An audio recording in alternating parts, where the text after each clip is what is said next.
When they first announced the Xbox One, there were quite a lot of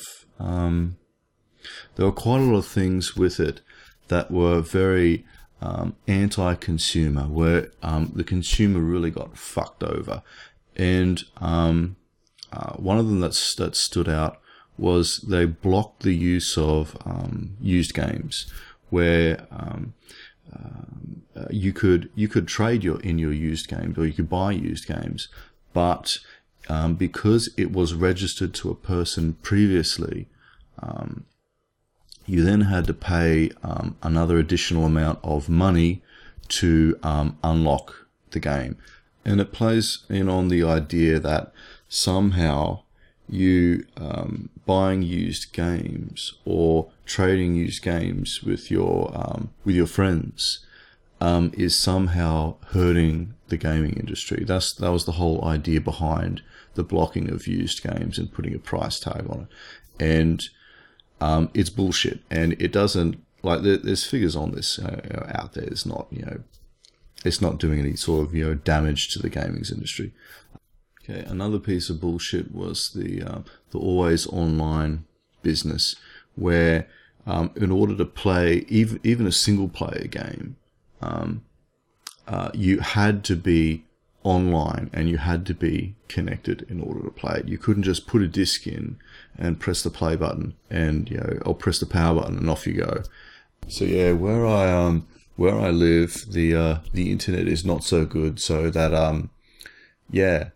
having an online only mode, even in single player, that just really fucks me up. I just can't I just can't play a game like that. At first I wasn't that outraged by it. I just thought, maybe it's like a marketing error or something. Maybe they haven't explained it properly, or maybe it's not as bad as the final version. And then this little pissant called Don Matrick came out, and he said to all the detractors, well, we already have something for people that don't like it. It's called Xbox 360. So at that moment, I said, "Nah, fuck this. I'm never ever buying Xbox." But that's not the worst of it. Later on,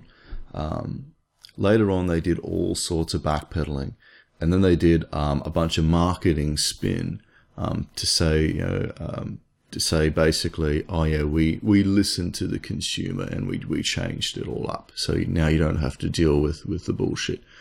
And to my surprise, there were quite a lot of people that came out the day of the announcement that said, Xbox wins. Xbox is so wonderful now.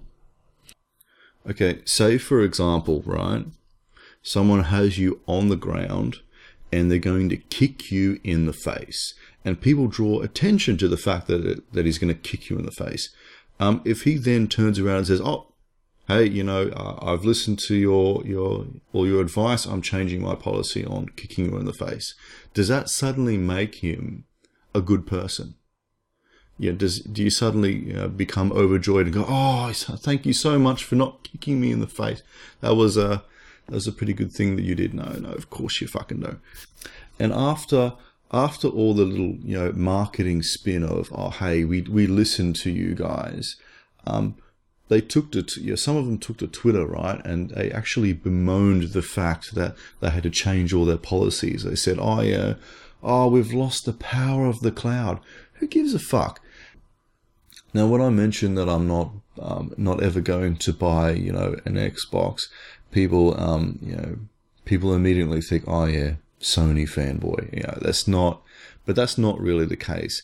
If Sony did the same thing, I'd have the exact same reaction to Sony. If Nintendo did the same thing, I'd have the same reaction to Nintendo. So now people might be thinking, well, you don't need to have that opinion anymore. You don't need to boycott them. You don't need to not buy Xbox because they've actually reversed their policies.